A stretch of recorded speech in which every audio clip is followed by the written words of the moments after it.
Hey everyone, so today's video we're going to look at a question that came in from you guys, and it's from It's Just Awesome. I'm going to read it verbatim. If you don't mind me asking you a question, which I never do, so please write in everybody. What is the essential supplements for weightlifters? What are its cons and merits? Can you make a video? I sure can, and here we go. So first, guys, I want to introduce you to Alyssa. Alyssa is a registered dietitian, and she is here making sure our athletes have in their body what they need when they need it. And that's another important thing too, guys. So let me ask her one important question to kind of set the stage for this whole discussion is, what is the goal when using a supplement? So really you first have to figure out what your goal is. Are you doing weightlifting to be a great weightlifter and get as high as you can in the sport? Or are you doing weightlifting just to be fit and be healthier? So let's just take the example of you're doing weightlifting to be competitive and just to get as good as you can. First you have to think about what is weightlifting, what kind of sport it is. Obviously it's a power anaerobic sport. So that brings up certain supplements that are going to benefit that specific energy system. And that energy system is what's called the creatine phosphate system or the phosphagen system. So that's where we get our energy for exercise. That's very high intensity power exercise, 0 to 6 seconds typically. And that's really the basis of weightlifting. Also includes some anaerobic glycolysis, which is mostly going to come from carbohydrates. So those are the two main of the three energy systems that weightlifting play a role in. Gotcha. So if we had to contrast energy systems, is weightlifting using a completely different energy system from, say, marathon running? Yes, for sure. So marathon running would use the third energy system primarily, which is the oxidative energy system. So your body is actually able to use oxygen while it's producing energy. With weightlifting, because it's such a short and powerful sport, you're not able to use oxygen. So that's where that creatine phosphate system comes into play. Gotcha. So guys, important realization there is the supplement should always face the activity you're about to do. If you have a friend that runs marathons, if you do distance running yourself, the systems that you're trying to affect here are different. And that's really what I wanted to bring up and help you guys see that, hey, if your friend's running a marathon and he's taking, X, Y, and Z, doesn't necessarily mean that you should be taking it as well, right? So from that, guys, I asked Alyssa to pull together her list of favorite supplements that she recommends around those energy systems. And Alyssa's an athlete herself. She just competed in the state championship. She did a great job. And she applies this to not only herself, but also our athletes. Now, I'm going to let her go down her list and give just a few bullet points of why you'd want to do these. And floor is yours. So guys, if you want a quick list of these supplements, you don't want to watch a 30-minute video and find out all the details, here's Alyssa's picks. First one is creatine monohydrate. Make sure it's Creapure. Second one is caffeine. Third one is fish oil. I like Nordic Naturals. Vitamin D. And then the last one is a good quality multivitamin geared specifically for athletes. So guys, there's a whole lot more information that's in this video on why she picked all of those. Here's the list of things that she told me no. She said no to pre-workouts. She said no to Beta-Alanine. She said no to BCAAs, but she approved protein, a whey protein, and she got a little bit deeper into that into this video as well, even though you don't see it here in front of you. So on to the rest of the information, and I hope you enjoy. So the first one we're going to talk about is the creatine supplement. So that comes into play with the creatine phosphagen system that we just talked about. So what that basically is, the creatine phosphagen system uses creatine to replenish ATP, or the energy you use while weightlifting.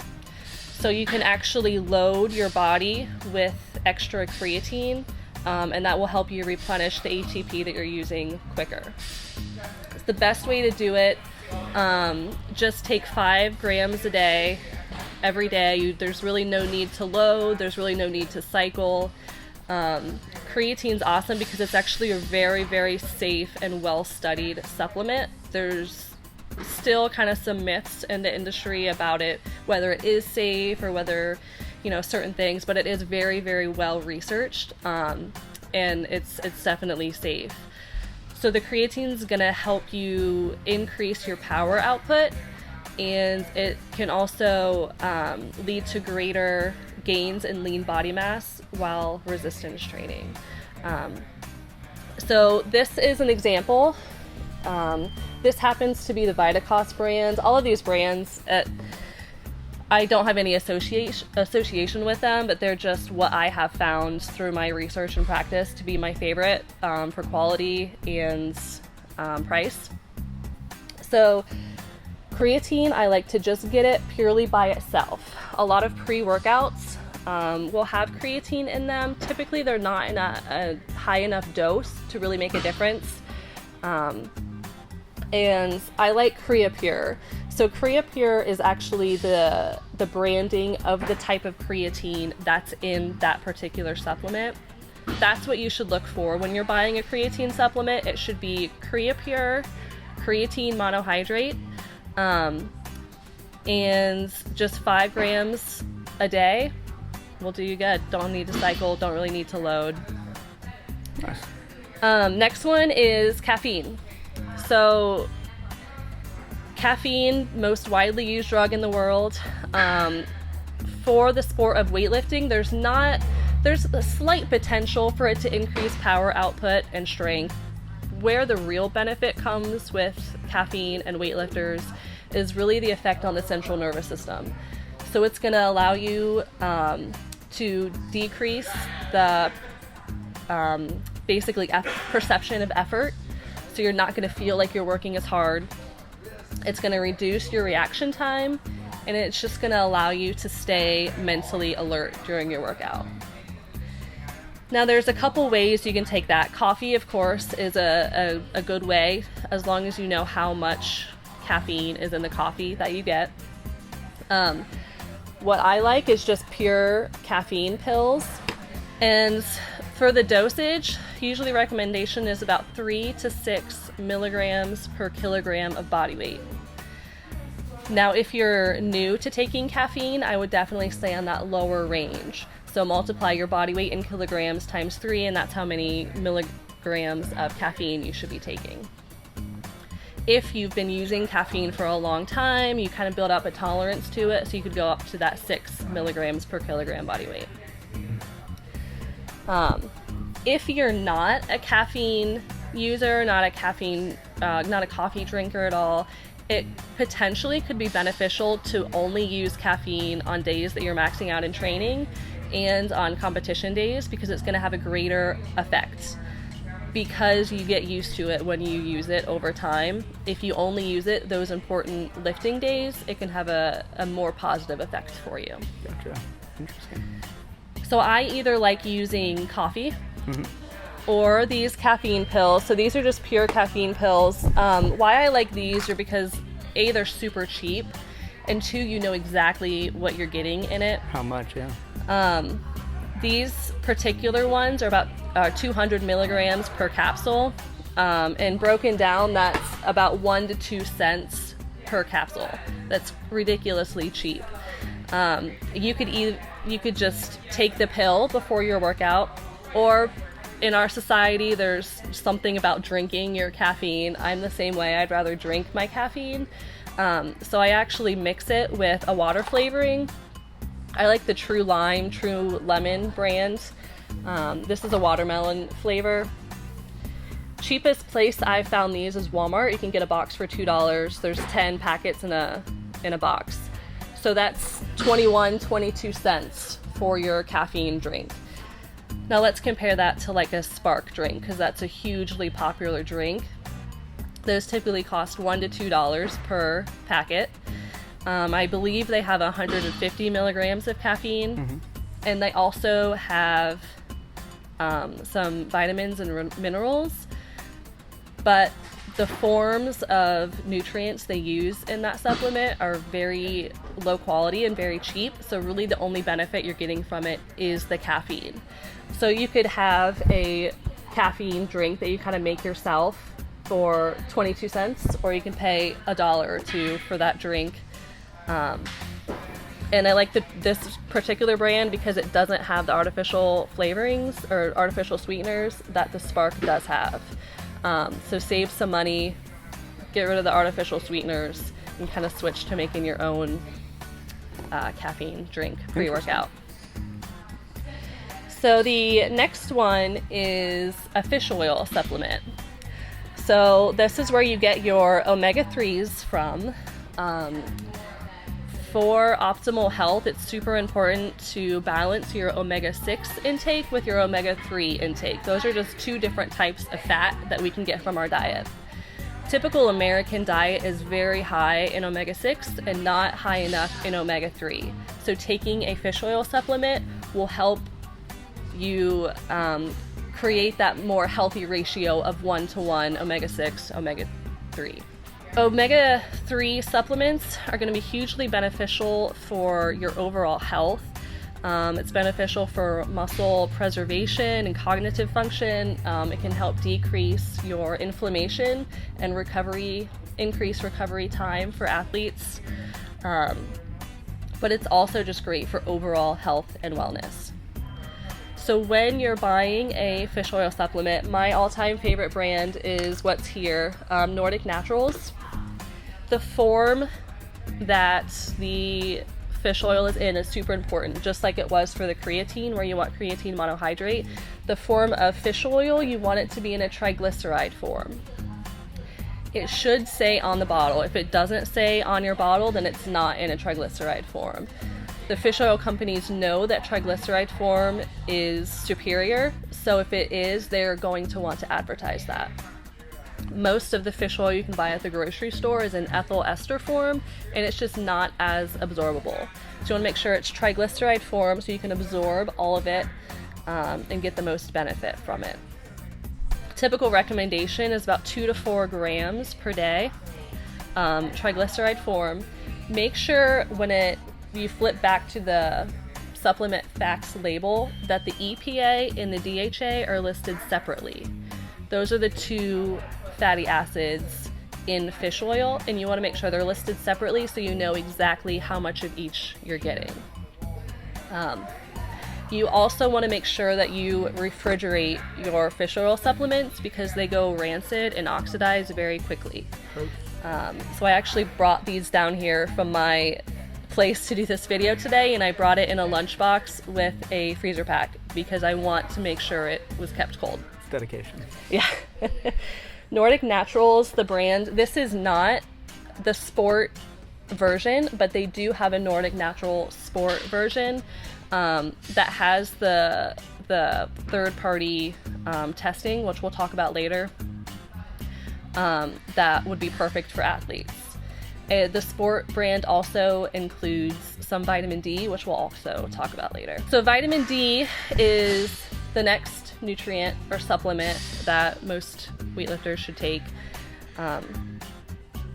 Now this one is kind of tough to give a recommendation of how much because everyone should get their levels tested. You can go to your primary care physician and ask to get a vitamin D test done, and they should do it no problem. You want to make sure that you're getting the serum 25 hydroxy vitamin D tested, and that's what most doctors will, but just verify that that is what they're testing. I'll interrupt you real quick. Guys, I had mine tested this spring as part of my physical, totally under. To the point that they gave me a prescription vitamin D and pulled me back up over the course of 3 months. Sleep improved, was a big noticeable thing. Outside of that, I would say sleep was my most noticeable, but continue. Sorry, just want to plug that. Yeah. So when you get that test, the optimal level should be within 40 to 70 nanograms per milliliter. I want to say I was at 19. Yeah. And that's not uncommon, especially here in Ohio, because compared to where we are to the equator, we can only make vitamin D from the sun in the summer months. So especially this time of year, that's why it's so important to get outside for a few minutes each day, prime afternoon sun time without any sunscreen to make sure you're getting vitamin D. You don't want to be out so long that you burn, but you also want to make sure that you have some skin exposed so you're able to make that vitamin D when it's available. You can really only make vitamin D year-round if you live close to the equator. So it's super important to get your levels tested because it's very, very common that they're low. Once you get your levels tested, that determines what dose you should be taking. If it's not within that 40 to 70 range. Now, question for you. This has just popped in my mind. Where is optimal? Would it be closer to 70? Would it be in the middle? Would it be as long as you're somewhere? You know, is there even a guide to that? It's kind of a gray area. There's certain individuals that they kind of optimize their vitamin D levels at 70. There's certain that it's optimized at 40. So if you're within that range, you should be good. Now, if you're at 40 and you have some symptoms of vitamin D deficiency, maybe you're not sleeping as well, it could be beneficial to supplement a little bit more to get you closer to that 70. But there's a lot of genetic variation of what really is your optimal, because that's a wide range, 40 to 70. So you just kind of play around with it a little bit. But vitamin D is super important for bone health. It's going to help you in injury repair. That also means recovery just from typical muscle breakdown of working out. It's going to support your immune health. It's going to actually enhance the muscle's ability to do explosive movements. So perfect for weightlifting. That's awesome. Now, vitamin D, you can supplement by itself. But like I mentioned earlier, if you get the Nordic Natural Sport fish oil, it has vitamin D in it. So that could be a good supplement for you to take to get both of them. Nice. And the next supplement is a multivitamin. There tends to be a little controversy if people should take multivitamins or not. For athletes, I say 100% they should, because athletes typically have a greater nutrient need than the average person. And it's really, really hard to get all the nutrients that you need from just eating food. Even if you try really, really hard, you're probably gonna be lacking in something. So think of the multivitamin as kind of a insurance policy. You want to make sure that you're taking it to make sure that you're optimizing your health as much as possible so you can train hard and reach your performance goals. So different nutrients, all of the vitamins and minerals, they can come in different forms. Some are a lot cheaper, so you see those in vitamins a lot more because it's cheaper for the company to put in, but they're not as absorbable to the body. They have less bioavailability. Second thing, and we'll kind of touch on this as well, each of your supplements should be third-party tested. So my two favorite multivitamin brands for athletes are this one here, which is Clean Athlete with a K, and also Exos multivitamin. Those are my two favorite. One, because the forms that the nutrients are in are very high quality and they're the most absorbable forms. So you should be getting everything that's actually on the label. Second, it's third party tested, so you know that it's free of banned substances. Nice. Excellent. Well, guys, I know that's a lot. Don't worry. Below, you'll find a link.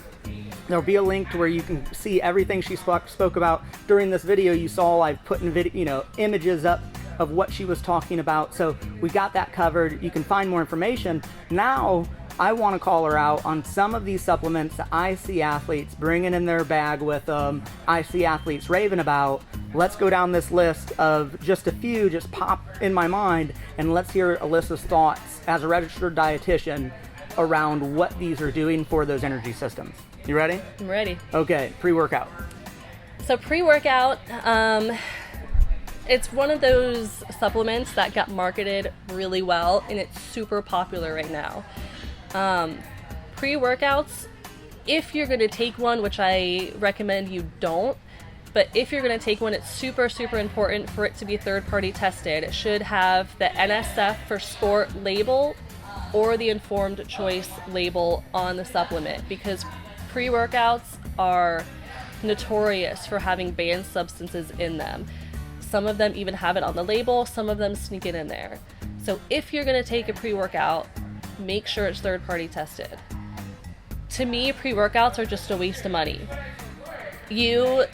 Typically the only benefit you're going to get from a pre-workout is the caffeine. So if we go back to my little, this is my pre-workout drink, is the water flavoring and the caffeine. 22 cents, and that's most of the benefit you're going to get from the pre-workout supplements. Most pre-workouts will also include creatine, maybe some amino acids, maybe some other things. The creatine is obviously important, like we talked about, but most of the pre-workouts have it in such a low dose, you'd have to take like 2 or 3 or 4 times the amount of pre-workout to get the benefit for caffeine or for creatine, and then that means your caffeine is going to be like through the roof because you're taking that many servings. So that's again why I like taking each supplement individual. 1, it's cheaper. 2, you're making sure you're only getting exactly what you need and not getting extra stuff. Nice. What about Beta-Alanine? So Beta-Alanine I actually really like as a supplement, just not for weightlifters. Because weightlifting is very explosive, and typically that 6 or less seconds that the creatine phosphate system is supplying us energy for, Beta-Alanine's just not going to help with that. And now if you're in a sport that's it's between like 2 and 4 minutes, that is where Beta-Alanine is going to be beneficial the most. So that could be like CrossFit might consider taking a Beta-Alanine supplement. Even some like longer sprinting, some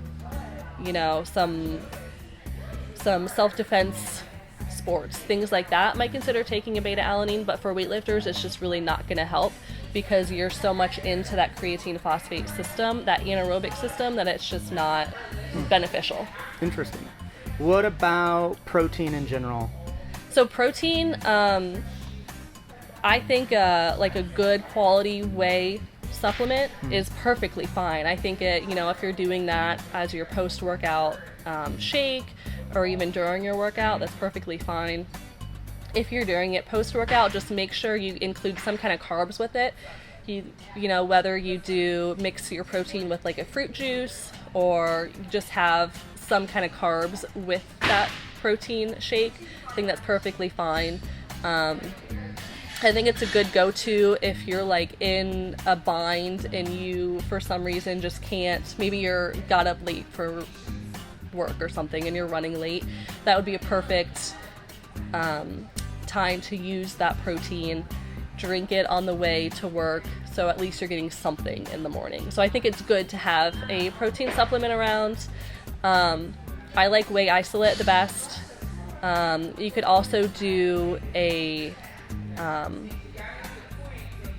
casein supplement at night. I like those for pre-bed, so you still get that slow protein release through the night to sustain you and to kind of get that extra boost of protein synthesis through the night.